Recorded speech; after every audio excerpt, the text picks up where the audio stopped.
Sir ত্রিস্তর panchayat নির্বাচন নিয়ে কতটা এগুলো কমিশন? একদম আইন অনুযায়ী ত্রিস্তর পঞ্চায়েতের নির্বাচন আপনার জুলাই মাসের লাস্ট উইকে হবার কথা। আমরা ইতিমধ্যেই প্রিপারেশনি সমস্ত কাজ শুরু করে দিয়েছি। আপনারা দেখেছেন ইতিমধ্যে আমরা ভোটার লিস্ট এবং পোলিং স্টেশন তৈরির কাজের দায়িত্ব হাতে নিয়েছি।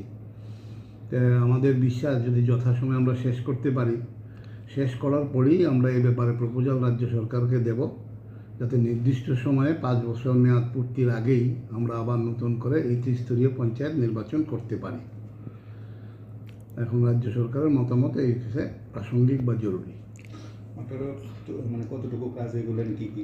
আমরা ইতিমধ্যে গ্রাম পঞ্চায়েতের সীমানা, গ্রাম পঞ্চায়েতের ওয়ার্ড সীমানা এবং সেই পঞ্চায়েতের যে রিজার্ভেশন কী হবে আইন অনুযায়ী সেটি অতিরিক্ত করা হয়েছে। এখন ভোটার